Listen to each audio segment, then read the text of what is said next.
All right, good morning, everyone. So, welcome to the session number 4 of our International Financial Management. So, last week we dealt with what happens to value when exchange rate moves, how firms are exposed, and how they hedge.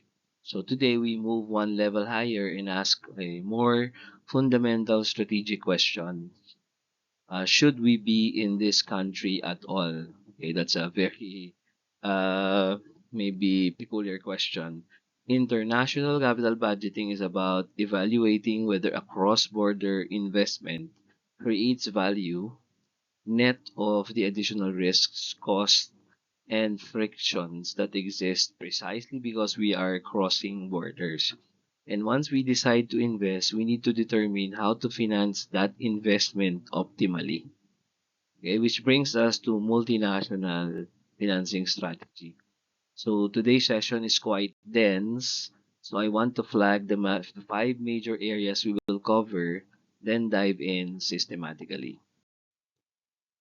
Our five topics build on each other deliberately. So we start with how to structure the capital budgeting analysis itself using the two perspectives and the APV method. Then we layer in the risk dimension, the political and sovereign risk, because no cross-border project can be evaluated without it. Then we examine where the money actually comes from, the international financing instruments available to multinational corporations.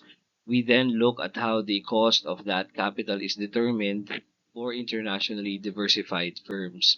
And then we close with less glamorous but hugely impactful topic of transfer pricing and dividend repatriation. The tax engineering that often determines whether a profitable foreign venture actually generates cash for the Philippine parent. Or if you're from another country, then from that country to the Philippines. So by the end of this session today, you should be able to build a full framework for evaluating a cross-border investment decision from start to finish.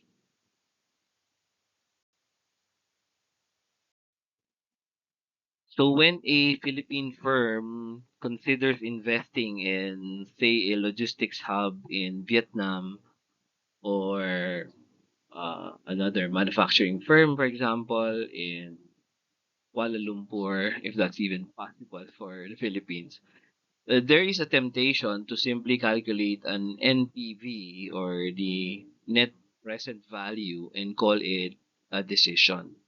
So in international capital budgeting, that approach is dangerously incomplete. Of course, that's very simplistic, but it's not complete. Okay, so we must evaluate the project from two distinct vantage points: the project perspective on the left side here and the parent perspective. So these two analyses can produce very different NPV signals, and understanding why they diverge in itself the most the most important analytical output of all. So why they diverge. So on the project or local perspective, the project perspective asks, is this investment viable on its own terms in the local context? We denominate all cash flows in the local currency, so Vietnamese dong in our example, and discount at a rate appropriate for the local risk environment. So the perspective is critical for several reasons. It tells you whether the project can service local debt if you take in local financing. Of course, you're going to do that in Vietnam, you're going to finance in Vietnam. It must be situated even in its capitalization in its currency in Vietnam. It tells you whether the local partners or minority shareholders are getting a fair deal, and it reveals whether the project makes sense purely from a business operation standpoint, stripped of the parent's tax engineering. So a project that has a negative NPV from a local perspective, but a positive NPV only because of tax manipulation is actually a red flag. It it is value extraction, not value creation. From the parent perspective, okay, so the parent perspective asks, After all the frictions of cross-border operation, what does this investment actually return to the Philippine parent in pesos? So those frictions include withholding taxes on dividends remitted from Vietnam to the Philippines, for example, our first example, any blocked funds risk if Vietnam restricts capital outflows, management fees, and royalties paid back to the parent, and the foreign exchange translation of VND cash flows into PHP. Okay, so the parent discounts these repatriated cash flows at its own WACC. So I hope you know what WACC means, so the weighted average of cost of capital, right? It's not the local rate because the parent is the entity bearing the overall risk. This is the average cost of capital from the perspective of the parent company. Okay, so the decision rule here is that ideally both perspectives show positive NPV. If only the local NPV is positive, ask whether the repatriation frictions are temporary or structural. If only the parent NPV is positive, understand why. It may indicate that the value is being extracted through financial engineering rather than genuine operational performance or value creation, as we said. So the question is, can you think of a real world scenario where a foreign subsidiary is profitable locally, but the parent sees a negative return? So that is a yeah, it's a question that might be difficult for us, but once we know certain examples for that matter, then actually we'll be able to give one or two examples that we know of. So high dividend, for example, and good examples here. High dividend withholding taxes, currency depreciation is another example, or profit repatriation restrictions, thin capitalization limitations. Those might be examples of some good answers here. So here is the adjusted present value method, or the APV. So adjusted present value equals base case net present value plus the PV, financing side effects. So for domestic projects, we routinely use the NPV because it's just domestic with a WACC based discount rate. So we know this from our usual normal financial management, not the international version. So because of the weighted average cost of capital, no, this discount rate, it blends equity and the debt costs. So for international projects, however, this approach runs into a serious problem. The financing side effects of tax shield, subsidized MDB loans, political risk insurance, each have different risk profiles and therefore different appropriate discount rates. So lumping them all together into one WACC distorts the analysis. So the adjusted present value method, developed by Myers in 1974 and extended for international use, solves this by decomposing project value into its components. So component number one would be the base case NPV, this one on the very left side. So this is the NPV of the project, assuming it is 100% equity finance and operated as if it were a domestic project. So we will strip it all of financing effects. The discount rate is the unlevered. Do we pronounce it as unlevered or unlevered? some some of my foreign bosses, would say levered, so unlevered for me. Cost of equity, often estimated using the Hamada equation to unlever the beta of comparable firms. So this would give us the project's intrinsic operations driven value. So if the number is negative, no amount of clever financing can rescue the project, and that is actually a useful information. So again, from the bare bot bare bare bones scenario, you should have a positive NPV, so absent all financing effects, manipulation, tax shield, or whatever. So it has to have a positive NPV. That's very basic, in even in our domestic normal, I would say, financial management. That is usually the case. I mean, you have to calculate it based on your NPV. So for component number two, present value of tax shields. So when the project is financed with debt, the interest payment would generate tax deductions, right? And they have a positive value. So for international projects, we may benefit actually from tax shields in both the host country, subsidiary level debt, and potentially our home country. So depending, of course, on the corporate tax structure. So this is the reason why we pay our accountants, the CPAs, very highly, because of this. We don't know how, of course, we have to calculate both on the side of the domestic and the parent company. So in this case, we need a person who is a tax expert, especially on these countries. No? So the appropriate discount rate would be for tax shields. Of course, that would be debated. No, so Miles Ezel, an author, suggests discounting at an unlevered cost of equity if the firm maintains a target leverage ratio. Modigliani Miller, so these are your usual theories, suggest that the risk-free rate, and this is very, I would say, the usual case, so the risk-free rate. So it's the Modigliani-Miller. And this is the case if the debt level is fixed in dollar terms. So for practical multinational corporation analysis, many practitioners use the cost of debt as the discount rate for the tax shield. So you have to calculate that first.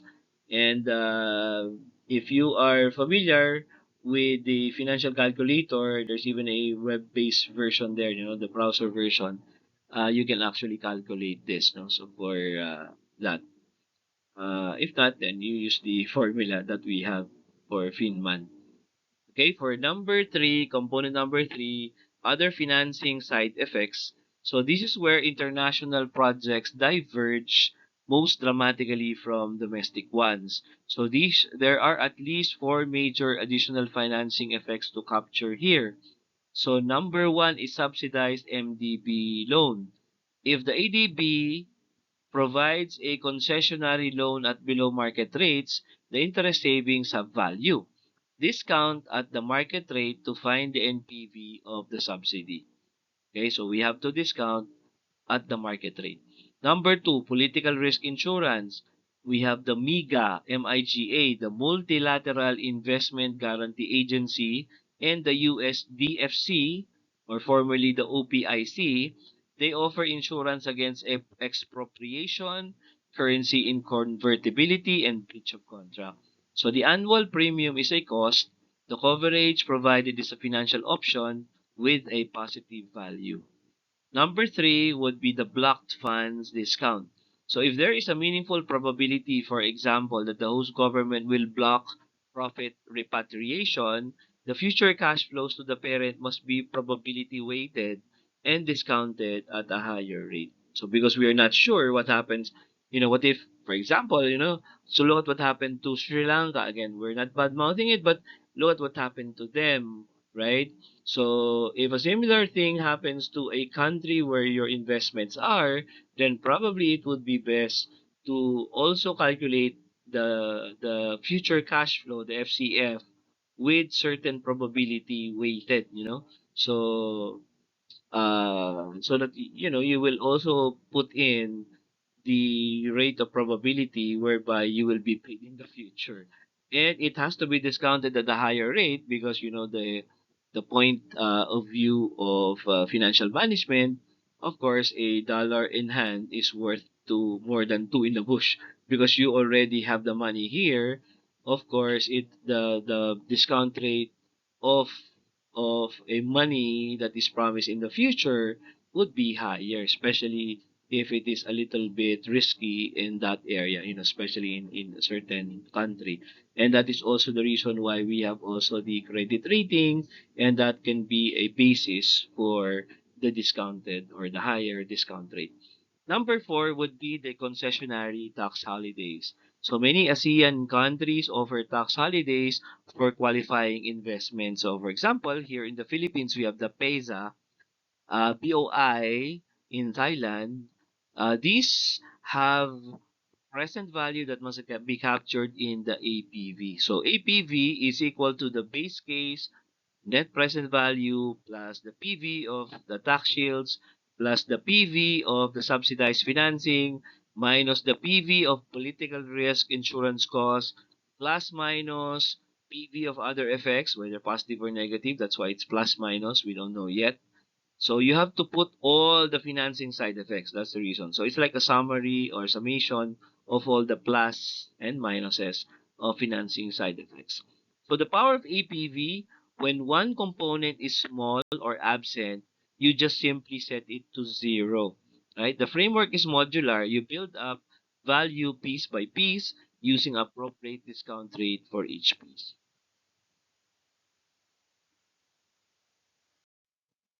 Okay, now we go to the Part 2, the risk that cannot be hedged with derivatives.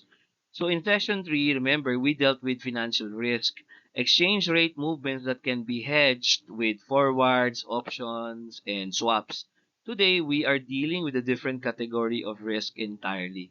Political risk, sovereign risk, and what the difference are. No? So these are cannot be hedged in a financial market. They must be assessed, they must be priced into a discount rate, and they have to be managed through project structure and contractual design. So political risk, as defined, is the risk that government actions, political instability, or social upheaval will adversely affect a foreign investment. So that taxonomy is actually broad here. Expropriation, it includes expropriation or nationalization. The host government seizes the firm assets with or without compensation. Look at what happened to Venezuela in 2000 or Indonesia in the mining sector. Yeah. So that is a political risk. Regulatory creep.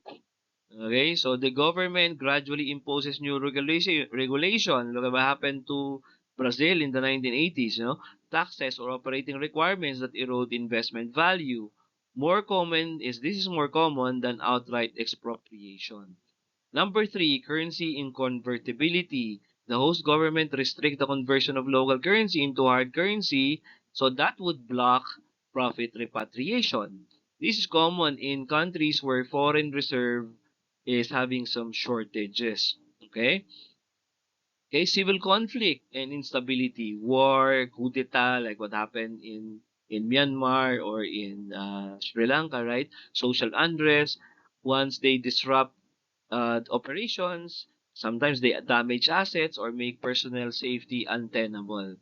Another one is contractual breach. So the government breaks or renegotiates concession agreements, power purchase agreements, or public-private partnership contracts midstream, while the game is ongoing. That's the time they change their mind. If you look at it, this is what happened to us in the Philippines by when Ninoy sorry, when Noynoy Aquino signed the mining act of the Philippines. We had some minor, sorry, not minor, but major breakdown when that happens, because it was already signed, and then after 6 months we have already investments coming in, and then he changes his mind because of what, I think during that time it was Lopez, no, Gina Lopez, who well, we don't, I mean, we know the what she's trying to prove there. Mining, it doesn't really, it's not good for the environment and all that. But the thing is, when the president of the country already signs the deal, we are actually, in de facto, she's the de facto representative of the country. You cannot just, merely change your mind in the middle of the ball game, right? So you are actually stopped So there's a term in law called estopel, and when that happens, you cannot just change your mind. Okay, so what happened there was the government, of course, Noynoy Aquino, simply just said, we will not pursue with that anymore. So, of course, the Australian government is one of the most affected. They said, what will happen to all our investments? Our mining companies are already lining up. They're already setting up. I said, no, we do not pursue. So that made us really, like in the international community, it sets us, like, I would say 10, 20 years behind. Because it's not just the mining, okay? So let us be clear on that. It's not just that, but the international investment firms, they would be saying, really, is that is possible for the Philippines to just simply change their minds? So it's not just because of the mining. Of course, you will be able to explain, the reason and all that, and it can be even, laudable in the long run because of the environment.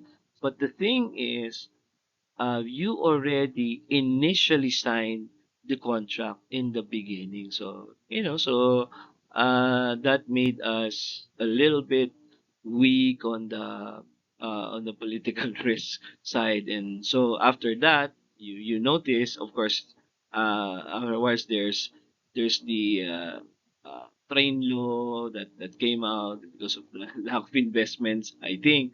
And then afterwards, there's the pandemic, and then we have the Marcos regime, part two, right? So we don't know if there's somehow connected. Maybe we can look at it, but that is actually one of those cases. Even here in the Philippines, it has actually happened. Okay, so for sovereign risk, that is specified in that it's a risk that a national government will default on its own financial obligation.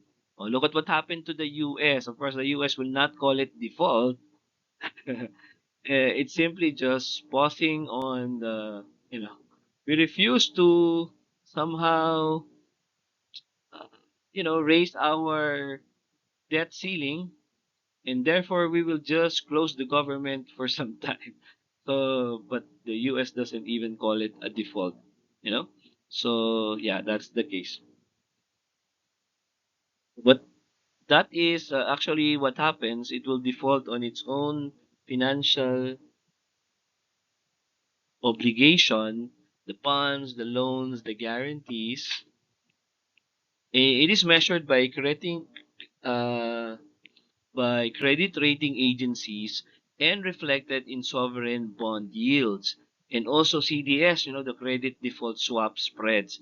So why is it like this? So of course, when the credit rating agency sees that, or agencies see that, it will automatically give us the so-called quote-unquote punishment. It will lower the rates, and it will also reflect in our yield of our sovereign bonds. It has to be larger or bigger because no one will invest in us anymore, right? So that will be a big blow in our economy. So that never really, if you look at it, no one does that. Okay, so that is measured by the Moody's, the Standard and Poor, and the Fitch rating zone. Yeah. So the distinction here matters. A mining company can face high political risk in a country where the government itself has good sovereign credit, like what happened to us. And conversely, a country with a low sovereign risk, like Singapore, can still impose sector-specific regulatory risk on foreign investors. Yeah, so maybe in a way that is what happened to us before, so when that happens, because we can just say that, hey, we're protecting our environment here. Yeah, so so that can be an excuse. Okay, so the assessment framework here on the right side, so this slide would list the five major sources of political and sovereign risk intelligence, that the practitioners use. First is the ICRG, the International Country Risk Guide. It's published by the PRS Group. It actually rates 140 countries on a 100-point political risk scale, covering 12 subcomponents, including corruption, democratic accountability, law and order, and government stability. It's widely used by banks and institutional investors.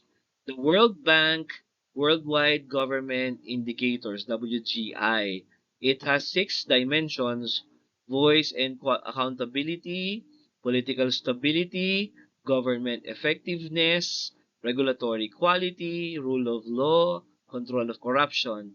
It's available free online for 200 countries from 1996 to present. I think I have this, uh, and I don't know if I think I made use of this in one of our papers, one of those metrics that we measured governance. Yeah. Number three, we have the sovereign credit ratings, of course, the Moody's, Standard and Poor. These are the credit rating agencies, the Fitch. They assign letter ratings, AAA. Oh, Singapore has AAA down to letter D to sovereign borrowers. The Philippines is actually currently rated BBB plus by S&P as of 2024. This is an investment grade, but it is below the regional leaders like Singapore is triple A, South Korea is double A. Yeah. So MIGA, okay, so this is not MAGA. We're not fans of of President Trump. Okay, sorry, but maybe some of you are. But MIGA and DFC, okay, Multilateral Investment Guarantee Agency, they provide political risk insurance for qualifying FDI projects. So these institutions, they provide political risk insurance. Okay, so their willingness to insure a project is itself a signal about risk assessment. They conduct their own due diligence before issuing coverage. So another one, as we said, is the country's CDS spread. So the credit default swap spread on sovereign bonds. So of course, it's a measurement of how the international community, for example, or it's a real-time market pricing, how it prices the credit or the debt coming from that country. Okay, so of course, if you have a very high spread, then you know how it is. So the international community might view your credit as something risky. So those are the things that we consider. Okay, here on this slide, we are going to look into the pricing of political risk into the discount rate. So once we have assessed political and sovereign risk qualitatively, we need to translate it into a quantitative input. So specifically, there is a risk premium that adjusts the discount rate. So here you will see that the most important really the most important number is the discount rate. So I remember whenever I teach this as this part, in financial management undergrad, usually my students will say, "Sir, how come you're saying there's a lot of discount rate to look into? You can even take a look at inflation rate. You can even take a look at your hurdle rate, the whatever the company is dictating as its discount rate, because it really depends on the company's perspective here. So when you look at the formula, it gives us the structure, and let's look at the formula. Okay, so R sub F plus the beta times ERP plus CRP plus PRP. So let's look at the formula here. So RF is actually the risk-free rate. So this is usually the yield of the country sovereign bond. So for example, in the US, and as it is also with the Philippines, the 10-year treasury bond, okay, so the return of the treasury bond, that is the usually the 10 years. that is considered to be equivalent to the risk-free rate. So I think right now it has increased by a lot because of things that are going on in the Middle East. It was at around 5% before, and I think it's beyond 6.75 now as we speak. Okay, so and there is actually a bit of an indicator here that I am looking into as well whenever I look into investments. So time stock market, for example.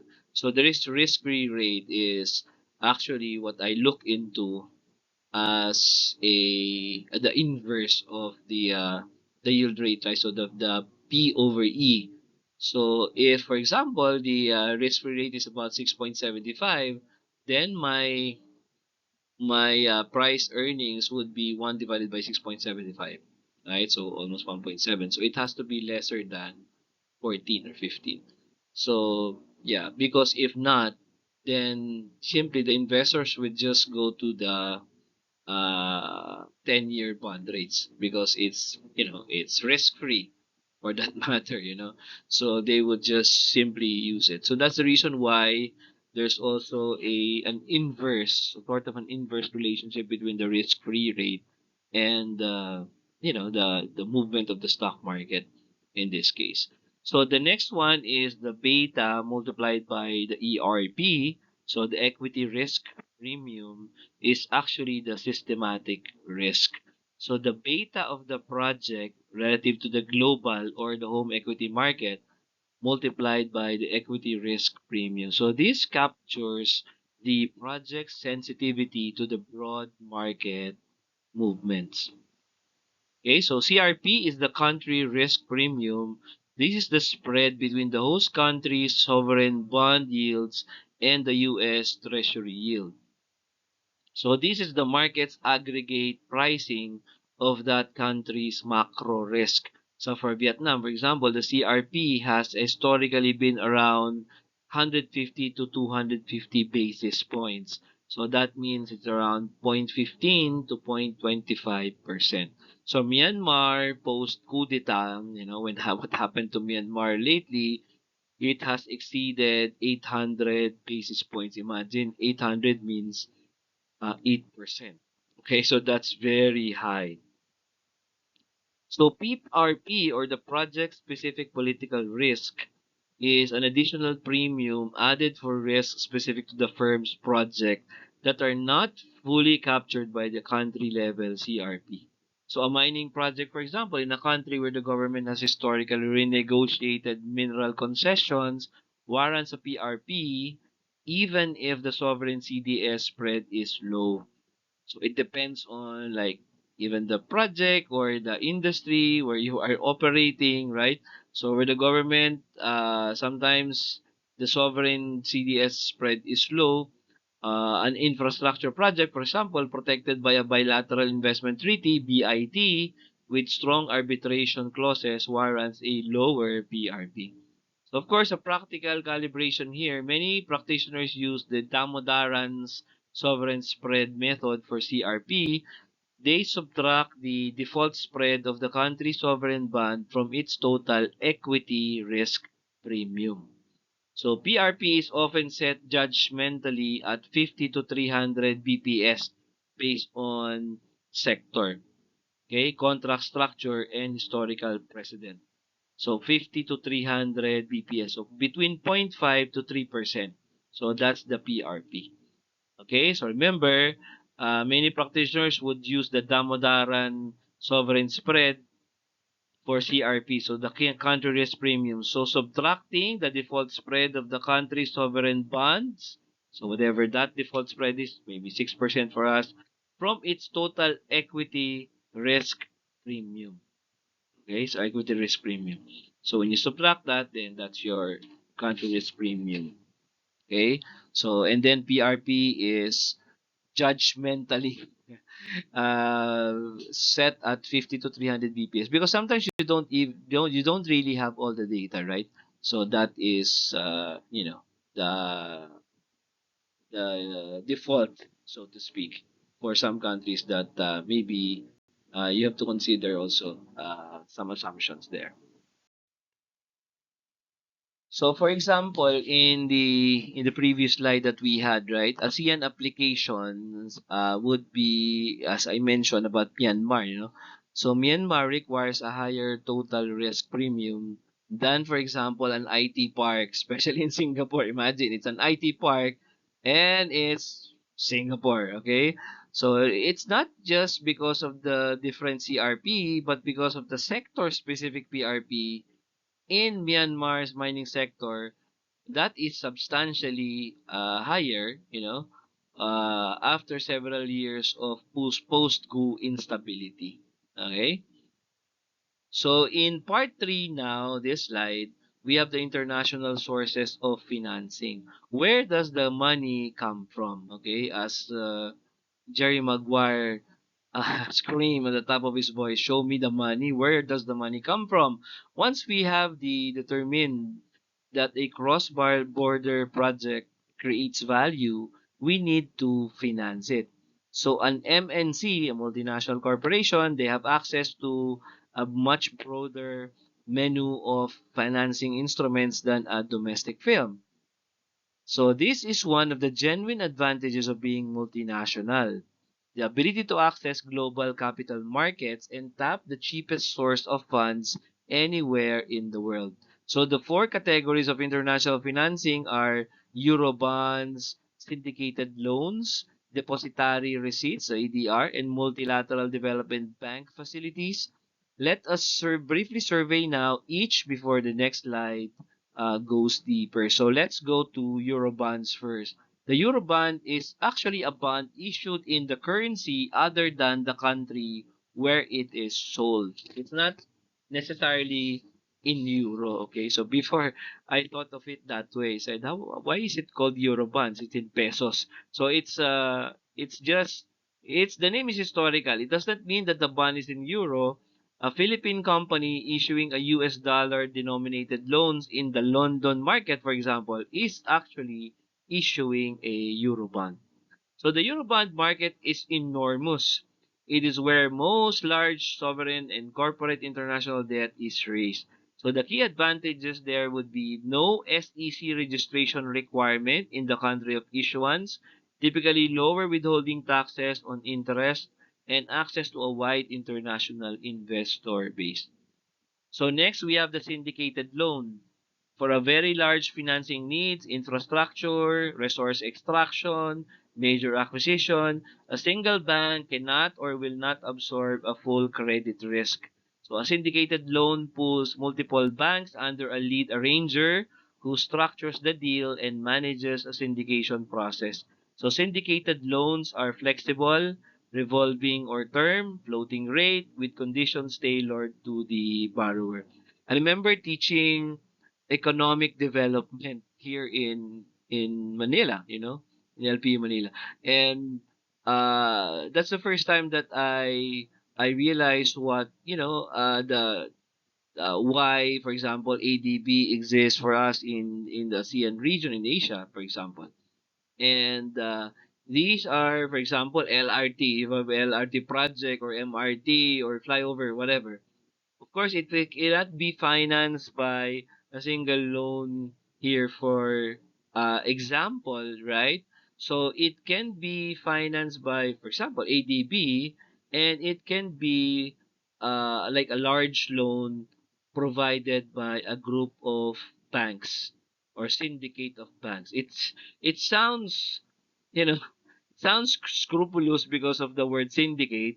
In the Philippines, it's even worse because we say sindicato. But it just simply means it's a group of banks. Okay, so they share the credit risk, and there's usually some. Well, of course, there are a lot of things that they have to put in there. So there are many agreements that must be there. Okay. Next is ADR and GDR. So depositary receipts, they allow foreign companies to raise equity capital from US or European investors without going through a full domestic listing. Philippine company shares are held by a custodian bank which issues ADRs for US markets. So we have that, or GDR for European markets. And they trade just like ordinary shares. So we have actually uh, ADRs like ICT. I am coming up with a research about this, and actually my last book on the stocks, the best stocks to buy in the world. And mostly the companies that are listed in the US, I got the financial statements and those fundamental indicators using their ADR listing. So because it's hard to go into individual countries, right? Like go to Germany or Belgium or whatever, Norway. But if they have ADR, it's covered in the investing.com. So that's how I did it, in a very fast way. So of course, you have to go through a lot of searching, but since the ADR is there, so they track all of these firms. So it's good that they have that. So they provide access to equity capital pools, and of course the analysis are all there, and it enhances the firm visibility. So for us in the Philippines, ICTSI. So that's the reason why currently 2026 April, Razon is number one. Richest man in the Philippines, richest person in the Philippines. ICT is has a American Depositary Receipt. Jollibee also has that, and they have used also GDR structures to enhance their international investor profile. So MDB facilities, so multilateral development banks, ADB, World Bank, IFC, AIIB. So Asian Development Bank, of course, the Asian Infrastructure Investment Bank, AIIB. They provide loans, equity, co-investments, guarantees, and technical assistance. Yeah, so the key advantage beyond cheap financing is the preferred creditor status. MDB co-financing effectively reduces political risk because host governments are reluctant to expropriate projects where the ADB is a lender. This is what I mentioned in syndicated loans. Of course, there's an additional underline, when you're talking about ADB, but in a way they are also multilateral, and they are formed using the development banks of the world. In syndicated loans, it can be syndicated by local banks or group of just normally, normal uh, group of banks. Okay.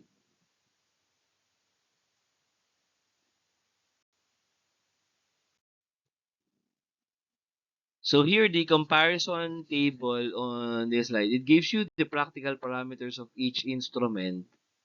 Let's just highlight on some of the key dimensions. So the tenor maturity matters enormously for infrastructure financing.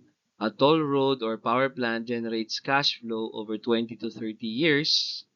Yeah, a syndicated loan, for example, with a 5 to 7 year tenor creates refinancing risk at year number 5. The project may be solid but capital markets may not be receptive at that moment. Euro bonds, for example, with 10 to 30-year tenors, better match infrastructure asset lives. Okay, currency matters for natural hedging. A Philippine firm building a USD revenue generating port in Subic Bay should ideally finance in US dollars. The Eurobond market gives access to that. Financing a peso revenue domestic project with USD Eurobonds create foreign currency mismatch risk. So the Philippine MNC context here, so it also highlights several important real-world examples that are worth discussing. So the Republic of the Philippines, for example, issues its benchmark sovereign bonds called ROP, Republic of the Philippines bonds, in the New York and London markets. So these USD Eurobonds set the pricing floor for all the Philippine corporate international issuance. So when the ROP spread widens, sovereign risk would rise. The Philippine corporate Eurobonds also reprice in a wider way. Okay? SM Prime Holdings, for example, Ayala Corporation, International Container Terminal Services, San Miguel Corporation, they have issued USD denominated senior notes in the Eurobond market, and these are typically benchmark sized issues of $300 million to 1 billion US dollars, and they are rated by Moody's and Standard and Poor S&P. So the ADB is also headquartered in Mandaluyong in Metro Manila. So making it especially important as an institution for Philippine and regional infrastructure finance. ADB non-sovereign loans through its private sector operations, they are available directly to private sector borrowers without a government guarantee. So one subtlety worth noting is the Philippine companies borrowing in USD via the Eurobonds are creating USD liabilities. So if they have Philippine revenues, they are creating a structural foreign currency mismatch.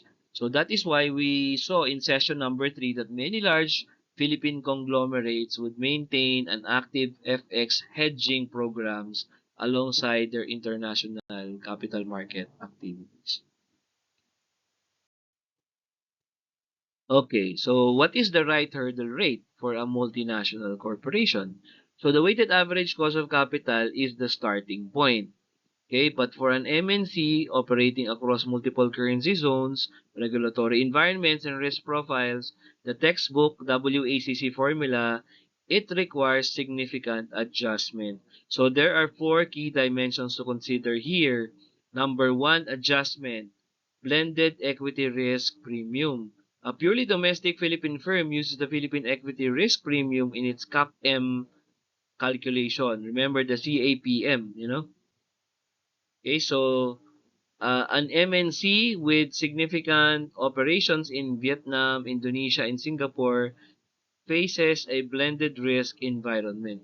Si Damodaran, the approach is to weigh the equity risk premium of each country by its share of the total firm revenue of assets, producing a blended ERP. So for most large Philippine MNCs with ASEAN exposure, the blended ERP will be modestly higher than the pure Philippine ERP because several ASEAN markets like Vietnam, Indonesia, Myanmar, they carry higher country risk than the Philippines. Of course, if someone is from Vietnam, maybe they will vehemently reject that statement because they will say, "What? Vietnam? We are more solid than the Philippines now." Maybe we're talking about a certain time in age when the Philippines is much, you know, stable than Vietnam. But slowly but surely, Vietnam is already forgetting the past where it suffered a lot of risk in terms of political unrest. You know, they even had the Vietnam War, right? So, but now they have, I would say, you know, that they have they are now elevated to a certain stature that for some people, some practitioners are even rated higher than the Philippines. In fact, in our recent paper that we wrote, we always refer to ASEAN plus ASEAN 5, right? ASEAN 5 is the original 5, and Vietnam is not there. Okay? But now we talk about ASEAN 6, and in some corners we have ASEAN 5, and the Philippines is not mentioned. Imagine that. The ASEAN 5, they are mentioning the original Indonesia, Malaysia, Singapore, Thailand, Indonesia, Malaysia, Singapore, Thailand, and Vietnam. Imagine, in the CN5, we were one of the first. Of course, CN5 will always include the Philippines because we are the original founders, and Vietnam came in, you know, like last, one of the last that came in because during that time we were not really welcoming uh, Vietnam then. But now, some practitioners, business practitioners, are even ranking Vietnam, understandably so, higher than the Philippines. So I don't believe that they have a higher country risk now than the Philippines. So adjustment number two is the global beta, the adjusted beta. So as an MNC, equity beta should ideally be measured against the global market index. So we have an MSCI All Country World Index. Yeah, so that is actually a benchmark. And actually it's available in the internet. It's you can just search for it, the MSCI All Country World Index. So especially if you're familiar with the mutual funds, I usually monitor that, and this is usually the benchmark, especially for multi-country, mutual funds. So we don't usually use the PSE index alone, because MNC's revenues and costs are diversified across markets that do not perfectly correlate. So the global beta, therefore, is typically lower than domestic beta. Okay, so this is actually a financial benefit of international diversification, lower systematic risk. So because if the systematic risk is lower, that means even though some problems happen in the Philippines, they are situated all over the world, so the risk is actually much lower compared to just focusing your eggs in one basket, namely the Philippine basket.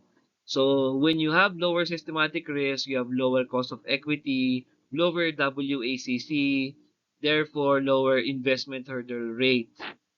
Okay, so an MNC can therefore justify investment that a domestic only firm would reject.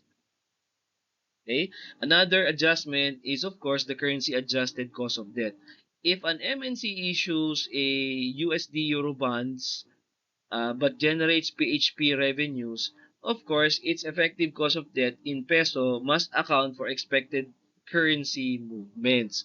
So if the peso is expected to depreciate, for example, 3% per year against the dollar, a 5% USD coupon translates to a roughly 8% effective cost of debt, because you will increase by 5% because of the USD coupon, and then you will have to add the 3% depreciation of the peso. Okay? So that is the adjustment. So that is why natural hedging, we call that, matching the currency of revenues with the currency of debt, is very important. That is the reason for that. So a Philippine company that earns USD, an exporter or a BPO operator, for example, they can take on USD Eurobond debt without this currency adjustment. And then the last adjustment here is the tax shield differences. Of course, corporate tax rates across ASEAN range from the Singapore 17% to the Philippines 25% post the CREATE or CREATE, and also Indonesia's 22%. So when we compute the after-tax cost of debt for WACC, the correct tax rate is the effective marginal tax rate in the jurisdiction where the debt is serviced, not the parent home country rate. So an example would be if a subsidiary in Singapore carries a group's debt, a common tax planning structure, the interest shield is computed at Singapore's 17% rate. If that debt were shifted to a Philippine entity, that shield would be worth 25%. Tax planners optimize this allocation within the limits set by OECD BEPS rules. So the implication there would be MNC, multinational corporations, do not have a single WACC. They have a project-specific hurdle rate for each investment that reflects the local capital structure, the local tax rate, the country risk premium, and the currency of revenues and the financing. Okay, so a sophisticated MNC treasury will compute a separate discount rate for each of the major investment decision rather than applying a one-size-fits-all corporate WACC.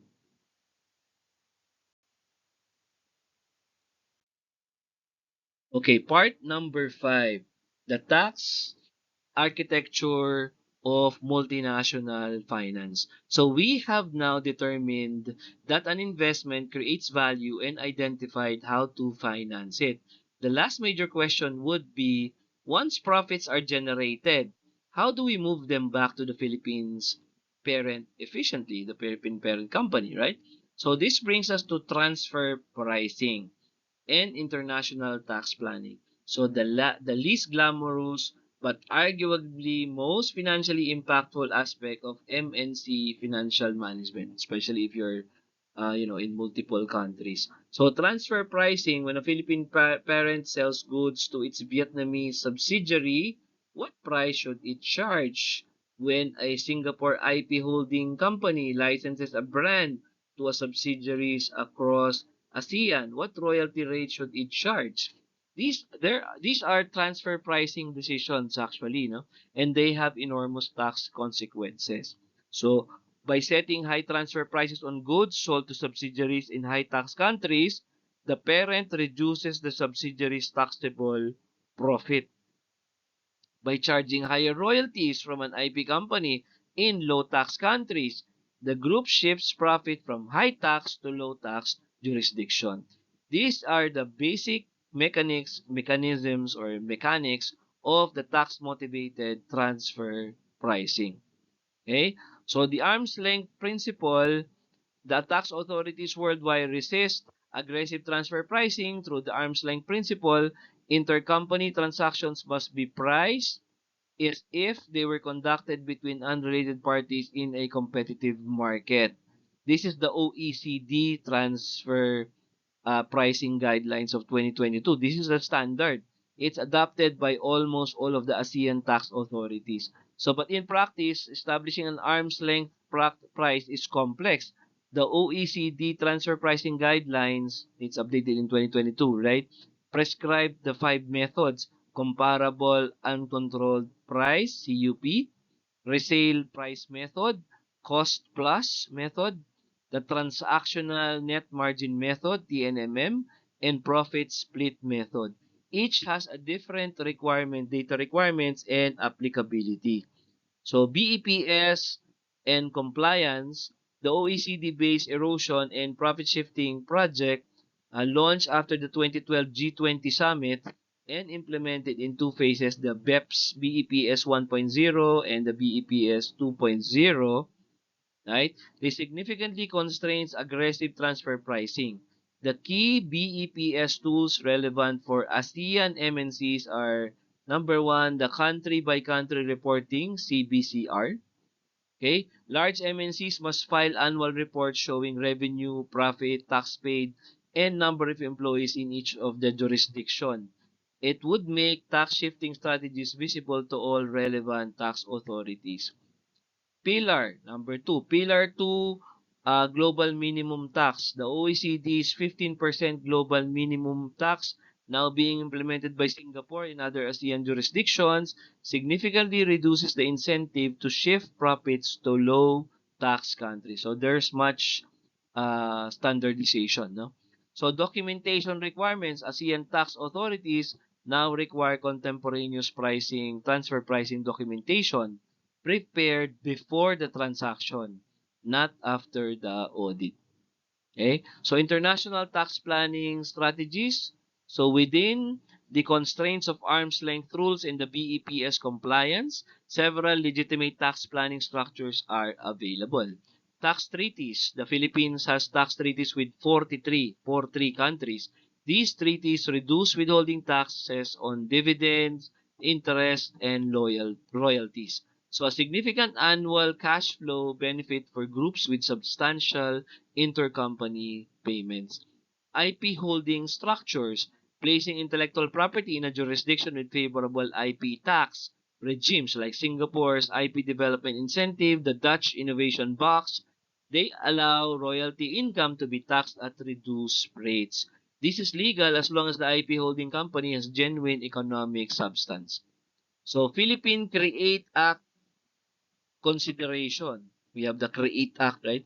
So the Corporate Recovery and Tax Incentives for Enterprise Act of 2021, they reduce the corporate income tax from 30 to 25% for large corporation and 20% for small corporation.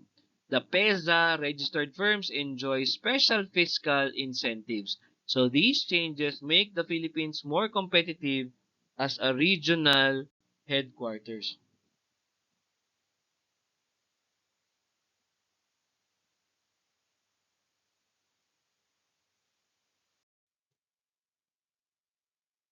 So this slide focuses on getting the money home. Okay, so channels and costs.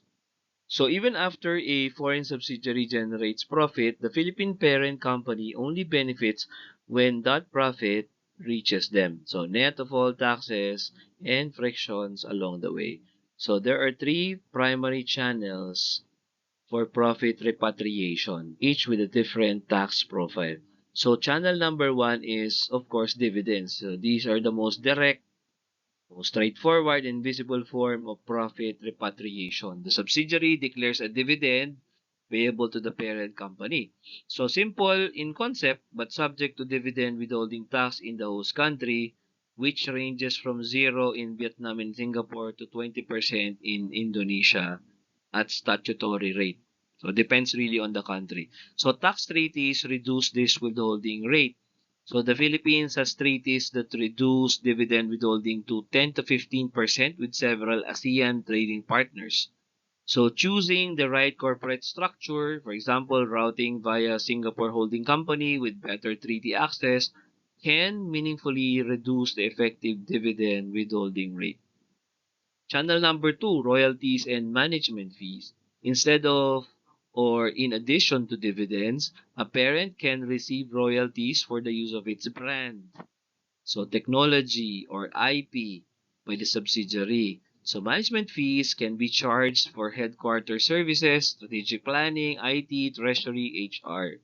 So the tax advantage, royalties and fees are deductible expenses for the subsidiary, reducing its taxable income in the host country. The parent receives income that may be taxed at a lower rate in the Philippines under applicable treaty provisions. This channel is subject to the arm's length requirement. Royalty rates must be justifiable by reference to comparable transactions. Channel number three, intercompany loans. So when the parent lends to the subsidiary rather than contributing equity, the interest payments are another repatriation channel. Interest is typically deductible for the subsidiary, reducing host country tax, and subject to a lower withholding rate than dividends under most treaties. However, thin capitalization rules limit how much a subsidiary can borrow from related parties before the interest deduction is disallowed. The OECD recommends a debt-to-equity threshold of 3 to 1 for deductibility. Many ASEAN countries have codified similar limitations. So the withholding tax table, the table on the slide, illustrates the dividend withholding tax rates applicable to a Philippine parent company receiving dividends from subsidiaries in Indonesia, Thailand, Vietnam, and Singapore. So some of the highlights here, Singapore is the most tax-efficient dividend source. Singapore operates a one-tier tax system where dividends are paid from the tax profits with no further withholding tax at source. Vietnam is unique because it imposes no dividend withholding tax on outbound dividends, though it does impose a 5% withholding tax on interest and royalties. This makes Vietnam an attractive dividend source for Philippine holding structures. Indonesia has a 20% statutory rate but reduces this to 15% under the PH Indonesia Treaty. A Singapore intermediate holding company can reduce this further to 10%, illustrating the treaty shopping value of a Singapore headquarters structure. So the strategic principle here is that the optimal repatriation strategy is not always to pay the maximum dividend as quickly as possible. Sometimes, retaining profits in a low tax jurisdiction and reinvesting locally is more efficient than repatriating and paying the withholding tax, especially if the parent does not have immediate need for the cash anyway, and the Philippine tax on foreign source dividends is higher than the host country withholding rate.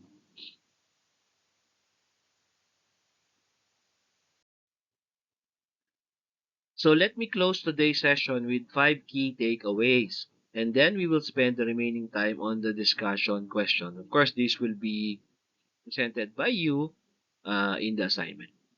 Okay, number one, always use two perspective. There's a dual perspective capital budgeting framework, and it's non-negotiable for cross-border investments.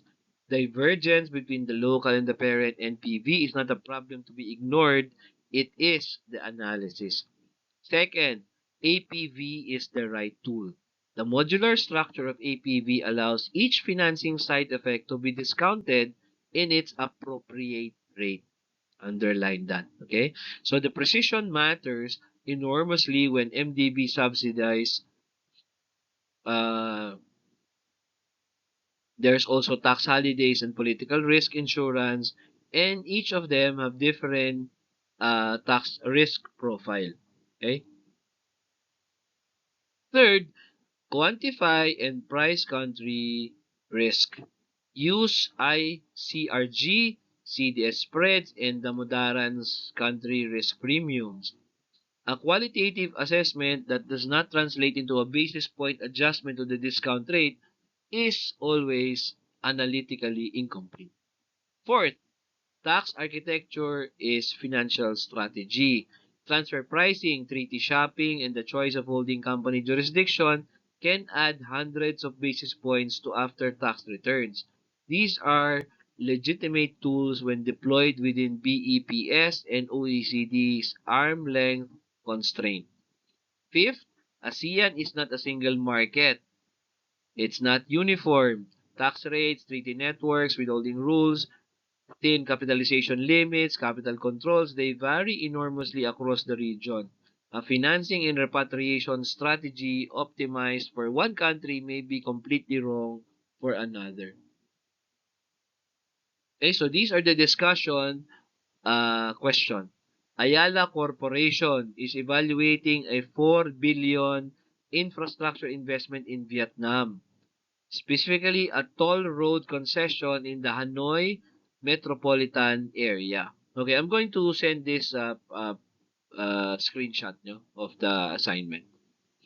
Okay, so walk through what inputs the APV model requires for this project and identify which political risk should be priced into the discount rate.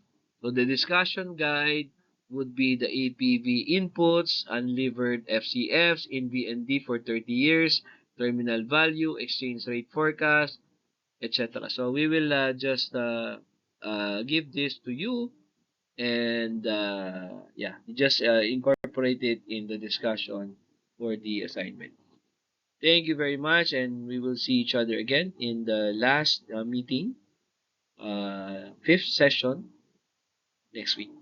Thank you very much, guys. Bye bye.